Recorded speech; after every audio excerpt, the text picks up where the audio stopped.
Hello friends, मैं अपने YouTube channel Anil study centre में आपका स्वागत करता हूं। देखिए, आज हम लेकर आए हैं बिहार दरोगा का सिलेबस। इसमें हम आपको टॉपिक वाइज कराएंगे सिलेबस, ठीक है। देखिए, बिहार दरोगा का जो मेन टॉपिक है, आप देखे होंगे जो ज्ञान बिंदु का एक बुक आया था क्वेश्चन बैंक, उस क्वेश्चन बैंक में पूरा आपका सिलेबस दिया हुआ था और ये भी बताया गया था कि किस टॉपिक से कितना प्रश्न आया था, कौन टॉपिक हमको पढ़ना है, कौन टॉपिक नहीं पढ़ना है। तो उस किताब के जो टॉपिक हैं हम उसको पहले ही आपको हिस्ट्री का कवर करवा रहे हैं, उसके बाद से आपको लेकर आएंगे जियोग्राफी, फिर साइंस लेकर आएंगे। अब देखिए, उस टॉपिक से उठाए हुए हैं मैं, और ये जो बुक जो लिए हैं वो मेरा खान सर का जो है पॉकेट जीके, उसका मैं सामान्य ज्ञान का बुक उठाए हुए हैं। और देखिए, उसमें हम लेकर आए हैं आज का मगध का उत्कर्ष।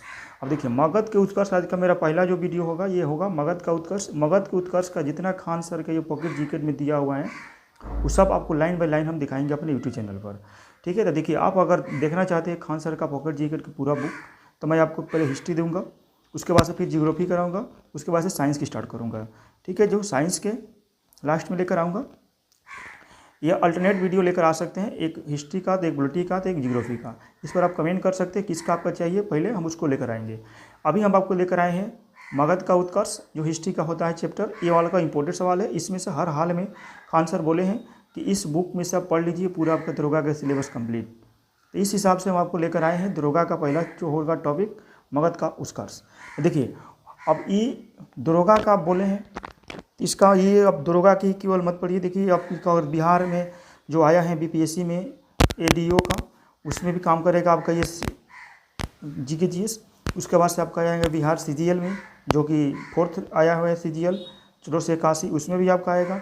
और बिहार एसएससी +2 लेवल का, उसमें भी ये काम करेगा आपका जीके जीएस। उसके बाद से एक और फॉर्म भरा रहा है बिहार में वो परिचारी वाला, उसका भी आपका ये काम करेगा। यानी बिहार का टोटल पढ़िए, देखिए आपका इसमें किस तरह क्वेश्चन ऐसे लड़ेगा है। खान सर बता रहे थे इस बुक से आपका टोटल क्वेश्चन लड़ेगा तो लड़ेगा। चलिए स्टार्ट करते हैं टॉपिक का। टॉपिक है मेरा कि मगध का उत्कर्ष। देखिए, मगध राज्य के उत्कर्ष में मुख्यतः 3 वंशों का उल्लेख हुआ है, ठीक है। अब देखिए कौन कौन हुआ है, तो देखिए मगध स्टार्ट हुआ है कहाँ से, तो देखिए हर्यक वंश पहला है, दूसरा का है शिशुनाग वंश और तीसरा का है नंद वंश। अब देखिए, मगध में सबसे प्राचीन वंश के संस्थापक बृहदत्त थे और जरासंध का बृहदत्त पुत्र था। इसकी प्रारंभिक राजधानी गिरिव्रज थी। मगध राज्य के आरंभिक इतिहास की जानकारी महाभारत से मिलती है। मगध राज्य का उत्कर्ष 6ठी शताब्दी ईसा पूर्व में हुआ था। अभी जितना देखिए रेड लाइन किया गया है, ये सब जी आपका सब इंपॉर्टेंट सवाल है, यही आपका परीक्षा में सवाल पूछा जाता है और ये भी पूछेगा। ये इसको आप हेडलाइन कर सकते हैं। अब चलिए स्टार्ट कर। देखिए, मौर्य वंश, हर्यक वंश। अब हर्यक वंश देखिए 544 ईसा पूर्व से लेकर 412 ईसा पूर्व तक चला था। हर्यक वंश में देखिए आपको क्या है, 544 ईसा पूर्व से लेकर 412 ईसा पूर्व तक चला था। उसमें होता है सबसे पहला शासक होता है बिंबिसार। 544 ईसा पूर्व से 492 ईसा पूर्व ने हर्यक वंश की स्थापना की। अब देखिए, जितना रेड किए गए हैं उसको आप याद करिएगा, यही आपका परीक्षा में आएगा। यह 544 ईसा पूर्व में मगध का शासक बना। महावंश के अनुसार इस समय इसकी आयु मात्र 15 वर्ष थी। इसको श्रेणी के नाम से भी जाना जाता है। यह बौद्ध धर्म का अनुयायी था। उसके बाद से कहता है कि बुद्ध का समकालीन था। इसने राजगिरी का निर्माण किया, वह राजधानी बनाया। इस नगर का योजनाकार या वास्तुकार महागोविंद था। यह प्रथम साम्राज्यवादी शासक था। इसने अंग नरेश ब्रह्मदत्त को हराया था। वह पुत्र अजातशत्रु को वहाँ गवर्नर नियुक्त किया। उसके बाद से इसने कौशल नरेश प्रसेनजीत की बहन कौशला देवी व लिच्छवी राजकुमारी चेलना से विवाह किया। उसके बाद से आपको है कि प्रसेनजीत ने काशी दहेज में दिया।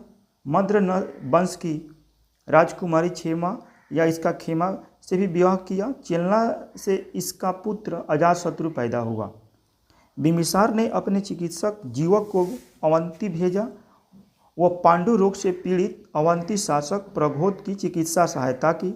जीवक की शिक्षा तक्षशिला में हुई थी। इसके पुत्र अजातशत्रु ने 492 ईसा पूर्व में बिंबिसार की हत्या कर दी। आगे इसके बाद से जो शासक बनता है वो आपका बनता है कौन, अजातशत्रु। अब देखिए बिंबिसार के बाद से कौन बनता है? अजातशत्रु। ये बनता है आपका 492 ईसा पूर्व से लेकर 460 ईसा पूर्व तक। इसका उपनाम कुणिक था। अजातशत्रु 492 ईसा पूर्व में मगध की गति पर बैठा था। इसने काशी पर भी अधिकार कर लिया था। इसने अपने पिता की हत्या गौतम बुद्ध के चचेरे भाई देवदत्त के कहने पर की। इसने अपने पिता की हत्या गौतम बुद्ध के चचेरे भाई देवदत्त के कहने पर की। इसके मंत्री बस्कार ने बजी संघ में फूट डाल दी। अजातशत्रु ने बजी संघ को जीत लिया एवं इस युद्ध में उसने रथ, मुसल एवं महाशिलाकंटक शस्त्रों का प्रयोग किया। लिच्छवी गणराज्य को मगध में मिला लिया। अजातशत्रु ने प्रथम बौद्ध संगीति का आयोजन राजगीर में करवाया। अजातशत्रु की हत्या पुत्र उदयन ने 461 ईसा पूर्व में की। उसके बाद से देखिए पहले बनता है बिंबिसार, फिर अजातशत्रु, अब आते हैं उदयन के बारे में।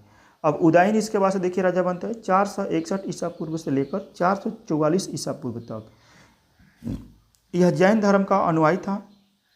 इसने सोन व गंगा नदी के संगम पर पाटलिपुत्र नामक शहर बसाया, अपनी राजधानी बनाया। हर्यक वंश का अंतिम शासक नाग दशक की हत्या उसके अमात्य शिशुनाग ने की थी। बौद्ध ग्रंथों में अजातशत्रु व उदयन को पितृहंता कहा। अजातशत्रु प्रथम पितृहंता था, इसलिए देखिए इस वंश का भी पितृहंता कहा जाता है, मौर्य वंश को। अब शिशुनाग वंश इसका वैसे आपको बनता है शिशुनाग। तो देखिए शिशुनाग 412 से लेकर 344 ईसा पूर्व में बना था। इस वंश की स्थापना शिशुनाग ने 412 ईसा पूर्व की। इसने अवंती, उज्जैनी तथा वैशाली को जीतकर वैशाली को अपनी राजधानी बनाया। अब आता है उसके बाद से कालाशोक। यह शिशुनाग वंश का परवर्ती शासक था। इसके पाटलिपुत्र को पुनः अपनी राजधानी बनाया। इसने दूसरी बौद्ध संगीति का आयोजन कराया। शिशुनाग वंश का अंतिम शासक नंदीवर्धन था। अब इसके बाद से आएगा आपका नंद वंश। ठीक है, शिशुनाग वंश के बाद से कौन आएगा? नंद वंश। अभी 344 ईसा पूर्व से 322 ईसा पूर्व तक चला। महापद्म नंद अपरो परशुराम, यह मगध में नंद वंश का संस्थापक और नाई जाति का था। यह जैन धर्म का अनुयायी था। इनका दूसरा नाम भार्गव था। खारवेल के हाथी गुफा अभिलेख के अनुसार कलिंग पर आक्रमण किया एवं वहां नहरों का निर्माण करवाया। वहां से जिनसेन की मूर्ति को लेकर आया। उसके बाद से देखिए अष्टाध्यायी। तो अष्टाध्यायी संस्कृत व्याकरण की प्रथम पुस्तक का लेखक पाणिनि इसके समय था। घनानंद, यह नंद वंश का अंतिम शासक व सिकंदर के समकालीन था। ग्रीक यूनानी लेखकों ने इन्हें अग्रमीज या जेंट्रीमीज कहा है। इसने जनता पर अत्यधिक कर लागू किए एवं दरबार में चाणक्य का अपमान किया। नंद वंश का विनाश, घनानंद की हत्या चाणक्य व चंद्रगुप्त ने किया। मगध पर मौर्य वंश की स्थापना चंद्रगुप्त मौर्य ने की। अब सिकंदर और भारत। अब चलिए देखते हैं सिकंदर और भारत में टॉपिक में। ये कहता है परिचय कर रहा है कि सिकंदर का जन्म 356 ईसा पूर्व में हुआ था। उसके पिता का नाम फिलिप द्वितीय था, जो मकदूनिया के राजा थे। सिकंदर के गुरु के नाम अरस्तु था। भारत अभियान। सिकंदर ने 326 ईसा पूर्व में बैक्टीरिया जीतने के बाद काबुल होता हुआ हिंदू कुश पर्वत को पार किया और सिंधु नदी पार कर भारत की धरती पर कदम रखा। सिकंदर ने 326 ईसा पूर्व में हाइडेस्पिच झेलम के युद्ध में पोरस को पराजित किया, लेकिन सिकंदर ने पोरस को उसका राज वापस कर दिया। सिकंदर के आक्रमण के समय आम्बी तक्षशिला के शासक थे। सिकंदर का प्रधान सेनापति सेलुकस निकेटर था। सिकंदर की सेना ने ब्यास नदी को पार करने से माना किया। बाद में वह भारत से लौट गया। 325 ईसा पूर्व में वह भारत से रवाना हुआ। वह 323 ईसा पूर्व में बेबीलोन में मृत्यु हो गई। आगे चलिए देखते हैं इसके बाद से। सिकंदर के आक्रमण से भारत व यूनान के बीच व्यापार व सांस्कृतिक संबंध बढ़े। उसने भारत में 3 शहर बसाए, निकेया, अलेक्जेंड्रिया व बुकेफेलस। प्रिय घोड़े का नाम था बुकेफेलस। सिकंदर के आक्रमण के समय भारत में नंद वंश का शासक था।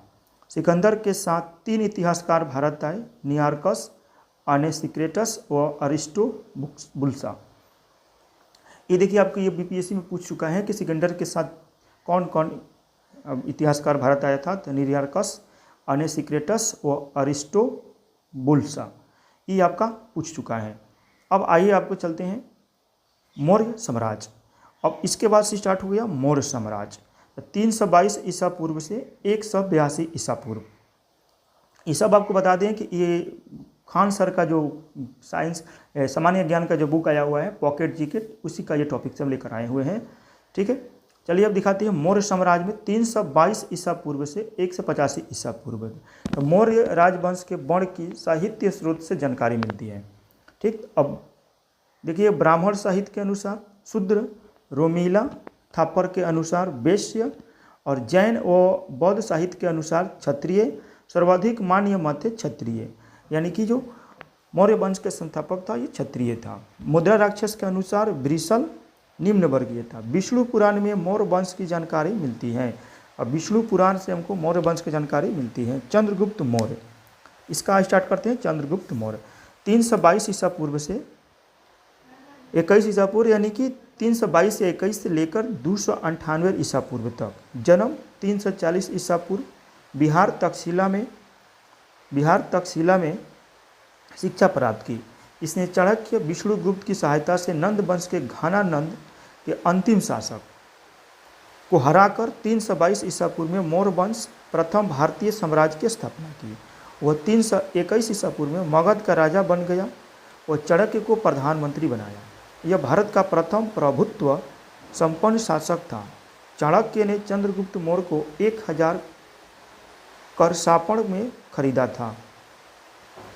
मौर्य वंश की राजधानी पाटलिपुत्र पटना थी।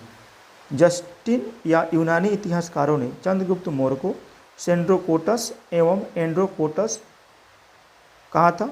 विलियम्स जोन्स ने बताया चंद्रगुप्त ही सेंड्रोकोटस हैं। वह 305 ईसा पूर्व में चंद्रगुप्त ने सिकंदर के सेनापति सेल्यूकस निकेटर को पराजित किया एवं निकेटर ने पुत्री हेलेना का विवाह चंद्रगुप्त के साथ किया। यह भारत का पहला अंतर्राष्ट्रीय विवाह था।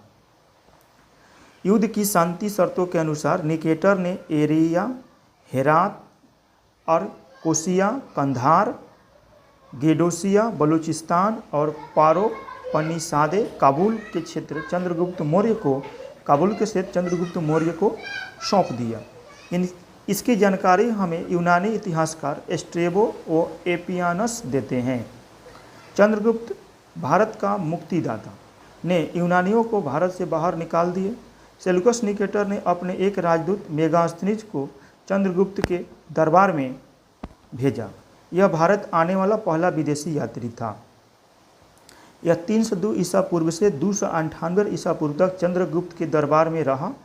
प्लूटार्क के अनुसार चंद्रगुप्त मौर्य ने भी सेल्यूकस निकेटर को 500 हाथी उपहार के रूप में दिए। आगे चलिए देखते हैं। मेगास्थनीज ने इंडिका पुस्तक लिखी। इसमें मौर्य साम्राज्य के नगरीय प्रशासन व सैन्य प्रशासन व प्रशासन के नियंत्रण के लिए 6 समितियां का उल्लेख है। मेगास्थनीज ने मौर्यों के महलों, लकड़ी व पत्थरों का प्रयोग का वर्णन किया है। इंडिका में पाटलिपुत्र को पालिब्रोथा नाम दिया, जो उत्तर में गंगा व पश्चिम में सोन नदी के संगम पर स्थित है। इसमें 570 बुर्ज और 64 मीनार हैं। अब चलिए आपको दिखाते हैं। अर्थशास्त्र के लेखक चाणक्य कौटिल्य हैं। इसका संबंध राजनीतिक विज्ञान से है। यह प्रथम भारतीय पुस्तक है जिसकी तुलना मैकियावेली की पुस्तक प्रिंस से की है। अर्थशास्त्र के अनुसार न्यायिक दंड के बाद कोई भी दास हो सकता है। वह स्त्री दास अपने मालिक के संसर्ग से पुत्र जनन करने पर कानूनी तौर से मुक्त हो जाती है। चाणक्य ने राजा के संदर्भ में कहा कि अपनी प्रजा की खुशी में ही उसकी खुशी है। आगे चलिए दिखाते हैं। रुद्रदामन के जूनागढ़ अभिलेख। अब रुद्रदामन के जूनागढ़ अभिलेख से पढ़ते हैं। से चंद्रगुप्त मौर्य के पश्चिम भारत के प्रभाव की जानकारी मिलती है। मालवा, गुजरात और महाराष्ट्र, दक्कन को चंद्रगुप्त मौर्य ने पहली बार में विजय प्राप्त की। चंद्रगुप्त ने आध्यात्मिक गुरु भद्रबाहु से जैन धर्म ग्रहण किया। वो जीवन के अंतिम दिन श्रवणबेलगोला कर्नाटक की पहाड़ियों पर गुजारे। यहाँ पर 298 ईसा पूर्व में सलेखन विधि से प्राणों का त्याग किया। श्रवणबेलगोला मंदिर जैन धर्म का है। श्रवणबेलगोला मंदिर जैन धर्म का है। विशाखदत्त की पुस्तक मुद्रा राक्षस में चंद्रगुप्त मौर्य के लिए ब्रिसल शब्द का प्रयोग किया। इसमें चंद्रगुप्त व कौटिल्य की सफलता का विवरण है। पाटलिपुत्र के महलों को देखकर यह विवरण फाहियान ने दिया कि यह मनुष्य द्वारा न बनाकर दैत्यों या असुरों के द्वारा बनाए गए हैं। कुसुमपुर पाटलिपुत्र का प्राचीन नाम है। पाटलिपुत्र का प्राचीन स्थान बुलंदी बाग था। पाटलिपुत्र के अवशेष कुम्हरार स्थल से प्राप्त हुए। कौटिल्य चाणक्य ने राज्य के सप्तांग सिद्धांतों का समर्थन करते हुए राज्य के 7 अंग बताए: राजा, अमात्य, जनपद, दुर्ग, कोष, मित्र एवं दंड। आगे चलिए आपको दिखाते हैं। हम कह रहा है कि जैन लेखों के अनुसार चंद्रगुप्त के शासन के अंत में मगध में 12 वर्षों का अकाल पड़ा। चंद्रगुप्त मौर्य के सोहरा ताम्रपत्र लेख में अकाल एवं दुर्भिक्ष के समय जनता के उपयोग के लिए अनाज के 3 कोष्ठागार बनाने का उल्लेख है। चंद्रगुप्त मौर्य के सामान्यतः पुष्पगुप्त ने गुजरात गिरनार क्षेत्र में सुदर्शन झील का निर्माण करवाया। आगे चलिए दिखाते हैं। इसके बाद से जो राजा बना बिंदुसार बना। 298 ईसा पूर्व से लेकर 272 ईसा पूर्व। चंद्रगुप्त मौर्य का पुत्र बिंदुसार आजीवक संप्रदाय का अनुयायी 298 ईसा पूर्व में गद्दी पर बैठा। यूनानी साहित्य में अमित्रोचेटस या अमित्रघात कहा। तिब्बती इतिहासकार तारानाथ के अनुसार महान शासक था। यह विश्व का प्रथम सिजेरियन बेबी था। बिंदुसार ने दक्षिण भारत पर आक्रमण किए थे। सीरिया के शासक एंटियोकस ने राजदूत डाइमेकस को बिंदुसार के दरबार में भेजा। यूनानी इतिहासकार एथिनियस के अनुसार उसने यूनान के शासक एंटियोकस फर्स्ट से 3 वस्तुएं मंगवाई। एक मंगवाई थी आपका मीठा शराब, दूसरा का सूखे मेवे, एस्पे अंजीर, दार्शनिक, तीसरा का था दार्शनिक। आगे देखते हैं। बिंदुसार के समय में तक्षशिला में 2 विद्रोह हुए जिनका दमन अशोक व सुसीम ने किया। नेपाल विद्रोह का दमन भी अशोक ने किया। बिंदुसार की मृत्यु के समय उसका पुत्र अशोक अवंती उज्जैन का राज्यपाल था। अब बिंदुसार के अन्य नाम के बारे में चलिए देखते हैं। बिंदुसार के अन्य नाम: बिंदुपाल चीनी विवरण में मिलता है, सिंहसेन जैन ग्रंथ में मिलता है, भद्रसार वायु पुराण में मिलता है, अलिडोकेडस स्टेबरो में मिलता है। अब इसके बाद से आते हैं अशोक के बारे में। अशोक 269 ईसा पूर्व से 232 ईसा पूर्व तक अशोक का 4 वर्षों तक भाइयों के साथ सत्ता संघर्ष चला। सिंहली अनुश्रुति के अनुसार अशोक ने अपने 99 भाइयों की हत्या की।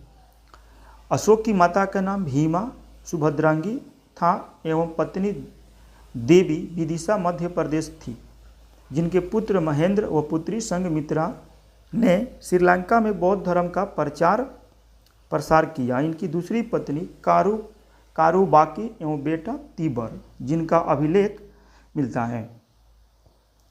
अभिलेखों में स्वयं की उपाधि देवनाम प्रिय, हिंदू धर्म के प्रति आस्था का प्रतीक एवं प्रियदर्शी थी।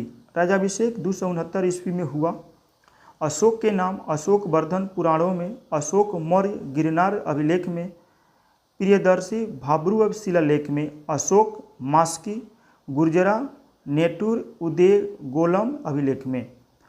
अशोक ने सहिष्णुता, उदारता और करुणा के त्रिविध उधार पर राजधर्म की स्थापना की।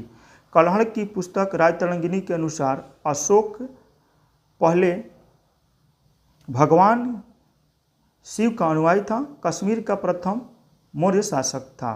राजतरंगिणी के बारे में थोड़ा देख लेते हैं। तो भारतीय इतिहास की प्रथम पुस्तक है तथा कलहड़ जय सिंह के दरबार में था। इसमें कुल 8 तरंग हैं तथा जून राज एवं श्रीवर ने इसे आगे बढ़ाया। अशोक ने श्रीनगर शहर की स्थापना की और वहां शिव मंदिर का निर्माण करवाया। अशोक ने नेपाल में भी ललित पाटन शहर बसाया। अशोक ने अपने राजाभिषेक के 8वें वर्ष यानी कि 261 ईसा पूर्व में राजा नंदराज से कलिंग युद्ध किया। जिसका उद्देश्य दक्षिण भारत को जाने वाले स्थलीय एवं समुद्री मार्ग को नियंत्रित करना था। युद्ध में अशोक ने विजय प्राप्त की, लेकिन 1 लाख लोग मारे गए तथा 1.5 लाख लोगों को बंदी बनाया गया। युद्ध के पश्चात अशोक का हृदय परिवर्तन हो गया एवं युद्ध घोष के स्थान पर धम्य घोष को अपना लिया। कलिंग का प्राचीन नाम उत्कल एवं राजधानी तोसली थी। कलिंग का प्राचीन नाम उत्कल एवं राजधानी तोसली थी। कलिंग शासक खारवेल महामेघवाहन वंश ने उड़ीसा में उदयगिरी की पहाड़ी में खंडगिरी गुफाओं में हाथी गुफा शिलालेख उत्कीर्ण करवाया था। इस अभिलेख में कलिंग विजय का वर्णन है। कौटिल्य के अर्थशास्त्र के अनुसार कलिंग हाथियों के लिए प्रसिद्ध था। इन्हीं हाथियों को प्राप्त करने के लिए अशोक ने कलिंग पर आक्रमण किया था। आगे चलिए देखते हैं श्रीलंका अशोक के साम्राज्य। कहता है श्रीलंका अशोक के साम्राज्य में नहीं था, बल्कि यह सीमावर्ती राज्य था। मौर्यकालीन मूर्तियों में मणिभद्र यक्ष मूर्ति परखम नामक स्थान से प्राप्त हुई। मौर्य स्थापत्य का सर्वश्रेष्ठ नमूना बौद्ध धर्म के संबंधित सांची का स्तूप। एमपी में तोरण द्वार पर अशोक व 2 रानियों के साथ बोधि वृक्ष तीर्थ यात्रा का अंकन है। मौर्यकाल का प्रचलित सिक्का पौड़ था। मौर्यकाल का सर्वश्रेष्ठ बंदरगाह ताम्र लिपि है। भाग बलि प्रणय बिष्टि कर एक कर थे। भाग बलि प्रणय बिष्टि एक कर थे। चलिए आगे इसको देखते हैं। सिंहली अनुश्रुतियों में दीपवंश तथा महावंश के अनुसार अशोक को उसके शासन के 4थे वर्ष निग्रोध नामक भिक्षु ने बौद्ध धर्म में दीक्षित किया। दीपवंश व महावंश के अनुसार अशोक ने पाटलिपुत्र में 3य बौद्ध संगति का आयोजन करवाया एवं मोगली पुत्र तिस्ने से प्रभावित होकर बौद्ध धर्म अपनाया। दिव्यावदान बौद्ध साहित्य के अनुसार अशोक को बौद्ध धर्म में दीक्षित करने का श्रेय उपगुप्त को दिया गया। चीनी यात्री हेनसंग इसका समर्थन करता है। अशोक के धम्म देवता की पूजा व कर्मकांड नहीं था। अशोक ने धम्म महापात्र नाम के अधिकारियों की नियुक्ति की, जो जगह जगह धम्म की शिक्षा देते थे। अशोक ने धम्म के प्रचार प्रसार हेतु जगह जगह लेख उत्तीर्ण करवाए, जिसकी प्रेरणा ईरानी शासक डेरियस प्रथम दारा प्रथम से मिली, परंतु इस तथ्य को लेकर विद्वानों में मतभेद है।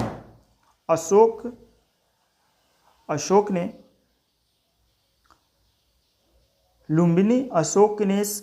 ने शासन के 10वें वर्ष में प्रथम बौद्ध गया की धम्म यात्रा, 20वें वर्ष में लुम्बिनी की यात्रा तथा तीर्थ यात्रा के समय अशोक लुम्बिनी, कपिलवस्तु गया, सारनाथ, श्रावस्ती, कपिलवस्तु इत्यादि स्थानों पर गए। नोट: धम्म शब्द राहुलवाद सूत्र पुस्तक से लिया गया है, जो संस्कृत शब्द धर्म का सांकेतिक रूप है। धम्म एक सत्य, अहिंसा और सहिष्णुता की आचार संहिता है। आगे चलिए देखते हैं। मौर्यकालीन शासकों ने धार्मिक आधार पर भूमि अनुदान नहीं किया जाता था, क्योंकि राज्य की आय का प्रमुख स्रोत भूमि कर था। 4वीं शताब्दी ईसा पूर्व श्रीलंका में स्थित अनुराधापुर से प्राक अशोक ब्राह्मी लिपि की जानकारी मिली। पेशावर के निकट उत्तर पश्चिम भाग में खरोष्टी लिपि में अशोक के अभिलेख प्राप्त हुए। इसकी खोज 1750 ईस्वी में टी फेंथलर ने की। 1837 ईस्वी में जेम्स प्रीसेप ने अशोक के अभिलेखों को सर्वप्रथम पढ़ने में सफलता प्राप्त की। इसके उत्कीर्णकर्ता कापड़ थे। अभिलेखों का विषय प्रशासनिक होता था, लेकिन अर्थ से संबंधित लेख रुमनीदेयी अभिलेख हैं, जो कर नीति से संबंधित थे, जिसमें अशोक ने लुम्बिनी यात्रा के समय भू राजस्व कर की दर को 1/6 भाग से घटाकर 1/8 कर दी एवं धार्मिक कर माफ कर दिया। आगे चलिए देखते हैं इसका। अशोक के अधिकांश अभिलेख प्राकृतिक भाषा में थे। Doctor D.R. भंडारकर ने अभिलेखों के अध्ययन के आधार पर मौर्य शासक अशोक का इतिहास लिखा। अभिलेखों की ब्राह्मी लिपि गुजरात, भारत, खरोष्टी लिपि शाहबाज गड्डी पाकिस्तान में, ग्रीक और अरमाइका लिपि कंधार काबुल में अफगानिस्तान में। नोट: ब्राह्मी लिपि बाएं से दाएं तथा खरोष्ठी लिपि दाएं से बाएं की ओर लिखी जाती है। द्विभाषी अभिलेख वे होते हैं जिसमें दो लिपियां सम्मिलित होती हैं, जिसमें गांधार से सार ए कुन्ना अभिलेख 1958 में प्राप्त हुआ, जो ग्रीक और अरामाइका मिश्रित लिपि में था।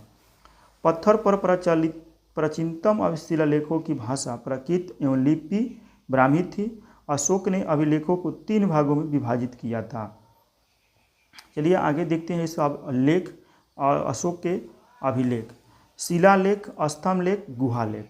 अब देखिए, शिलालेख बृहत और लघु दोनों होता था, स्तंभलेख बृहत और लघु दोनों होता था। अशोक ने 8 स्थानों पर बृहद शिलालेख लगवाए, जिनकी संख्या 14 है। शहबाजगढ़ी पाकिस्तान पेशावर में लगाए थे, कालसी देहरादून उत्तराखंड में, धौली उड़ीसा में, सोपारा महाराष्ट्र ठाणे में, मानसेहरा पाकिस्तान, जूनागढ़ गिरनार गुजरात, जोगढ़ उड़ीसा, एरली गुंडी आंध्र प्रदेश, करनूल। अशोक के शिलालेख और उनके विषय। चलिए अब अशोक के शिलालेख और उनके विषय के बारे में जानते हैं। अब देखिए, पहला शिलालेख में लिखा है पशु वध पर प्रतिबंध लगाना। दूसरा शिलालेख पर लिखा है मनुष्य व पशु चिकित्सालय का निर्माण एवं लोक हित कल्याणकारी कार्य किए। सातवाहनों को छोड़कर संगम एवं दक्षिण भारतीय राज्यों की जानकारी। तीसरा शिलालेख में करा है राजुक की नियुक्ति की तथा राजकीय अधिकारियों की हर 5 वर्ष पर राज्य भ्रमण करने का आग्रह किया। चौथा शिलालेख है भेरी घोष, रण घोष की जगह धम घोष की घोषणा की। 5वां शिलालेख है धम महामंत्री की नियुक्ति की। 6ठा शिलालेख प्रतिवेदकों रिपोर्टरों को आदेश दिए, प्रशासनिक सुधार किए। 7वां में है धम यात्राओं का विवरण। 8वां में है अखेट यात्रा के स्थान पर धम यात्रा का प्रतिपादन किया। 9वां शिलालेख मंगलाचरण समारोह के स्थान पर धम मंगलाचरण प्रारंभ किया। सच्ची भेंट तथा सच्चे शिष्टाचार का उल्लेख। आगे चलते हैं। 10वां शिलालेख धम की श्रेष्ठता के नारे पर बल दिया। राजा और उच्च अधिकारी हमेशा प्रजा के हित में सोचे। 11वां शिलालेख धम की कामना, धम दान नीति। आगे चलते हैं। देखिए 12वां शिलालेख धार्मिक सहिष्णुता की नीति का उल्लेख।